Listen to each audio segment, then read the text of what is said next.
Hello friends, chapter 6 से example number 7 करेंगे। A girl of height 90 centimetre is walking away from the base of a lamp post at a speed of 1.2 metre per second. यहाँ book के अंदर figure दी हुई है। ये A B एक लैम्प पोस्ट है, इसके बेस से और इससे दूर की तरफ एक लड़की पैदल चल रही है और स्पीड है 1.2 मीटर पर सेकेंड।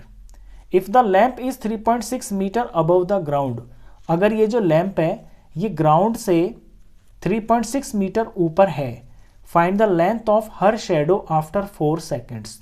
तो इस लड़की की शेडो 4 सेकेंड बाद कितनी पड़ेगी। 4 सेकेंड से ये मतलब है कि पहले ये लड़की यहाँ पे थी, फिर 1.2 मीटर पर सेकेंड की स्पीड से ये 4 सेकेंड तक चली है और जहाँ 4 सेकेंड पूरे हो गए वहाँ खड़ी हो गई।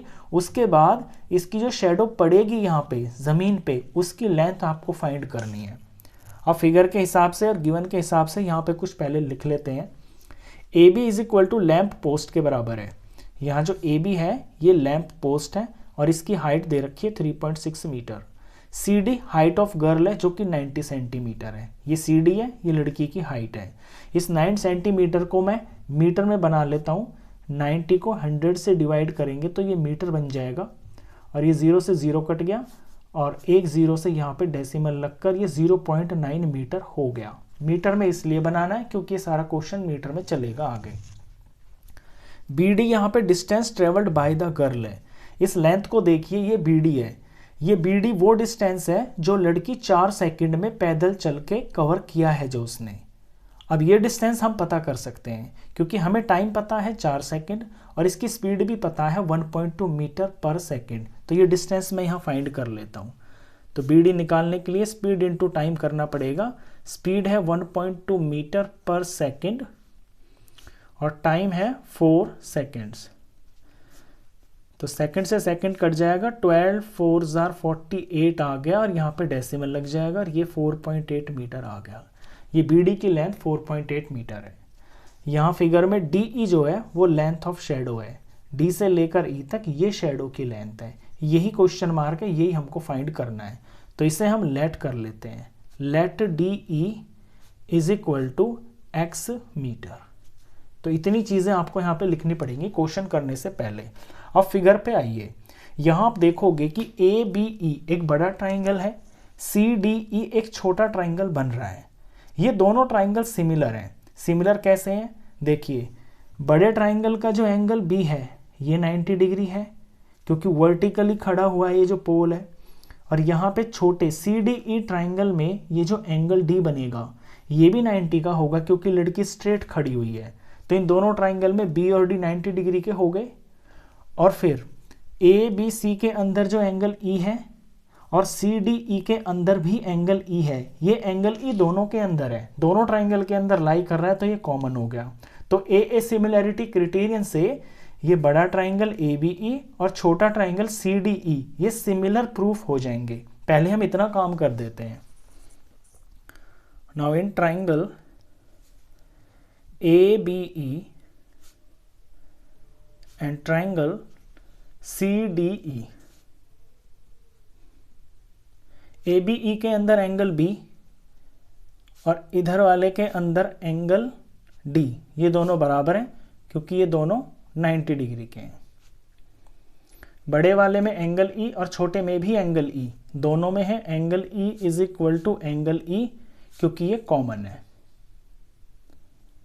अब ये भी एंगल हो गया और ये भी एंगल हो गया। So triangle A B E is similar to triangle C D E. बिल्कुल कोरस्पॉन्डिंग तरीके से मैं लिख रहा हूं।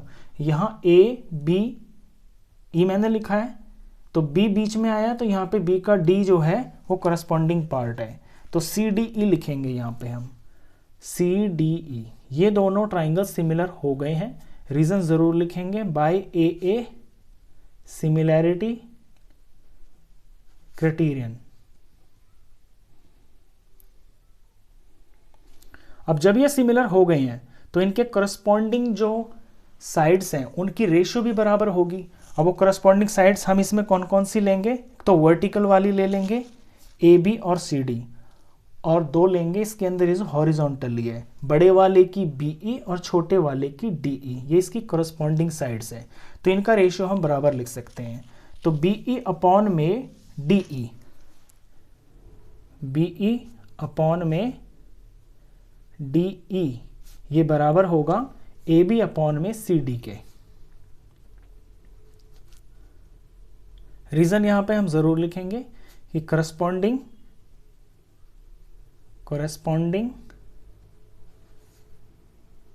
sides of similar triangles are in proportion, proportion बोल दीजिए या are in same ratio ये बोल दीजिए, ये दोनों का रेशियो सेम होगा। अब इनकी वैल्यू रख लेते हैं हम यहाँ पे। BE को देखिए, ये BE दिख रहा है आपको, BE बना है BD से और DE के सम से। मैं ब्रेक करके लिख लेता हूँ क्योंकि इन दोनों की वैल्यू मैं यहाँ पे अलग अलग उठा के लिखने वाला हूँ।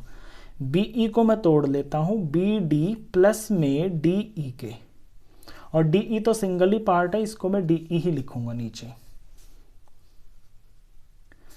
यहाँ पे AB और CD में मेरे को कुछ करना नहीं है, ये एज इट इज रहेंगे AB अपॉन में CD। अब जिन जिन की वैल्यू हमने ऊपर यहाँ पे निकाली हुई है वो भरते हैं। BD यहाँ पे निकाला है हमने 4.8 मीटर, ये BD 4.8 मीटर है, और DE ये तो हमको पता ही करना है, ये तो हमने x माना हुआ है, तो यहाँ से यहाँ तक तो ये x है, तो यहाँ तो लिख लेंगे हम 4.8 और DE की जगह लिखेंगे हम x, और फिर अपॉन में DE है, यहाँ भी हम x लिखेंगे। और दूसरी तरफ ये जो AB अपॉन CD है, यहाँ पे AB की और CD की वैल्यू वो हम भर लेंगे। AB है लैंप पोस्ट, इसकी लेंथ जो दे रखी है वो 3.6 मीटर है, और CD है लड़की की लंबाई, ये भी दे रखी है हमें 0.9 मीटर में। अब इसको सिंप्लीफाई कर लेते हैं, क्रॉस मल्टीप्लाई करेंगे, लेकिन उससे पहले मैं यहाँ इसको काट के छोटा कर सकता हूँ। डेसिमल से डेसिमल हट गया, 36 को 9 से काटेंगे तो 9 1 जार होता है और 9 4 जार 36 होता है, तो यहाँ 4 हो गया ऊपर, नीचे में 1 हो गया। अब क्रॉस मल्टीप्लाई कर लेता हूँ,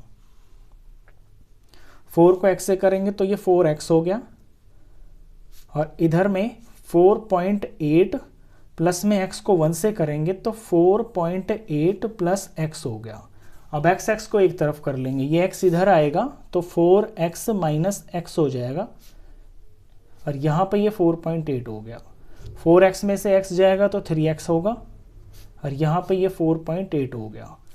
आगे यहाँ सिंप्लीफाई कर रहे हैं, वैल्यू मेरे को x की निकालनी है, तो इधर 4.8 के डिवाइड में चला जाएगा ये 3, और जब हम 4.8 को 3 से डिवाइड करेंगे तो ये आएगा 1.6 मीटर।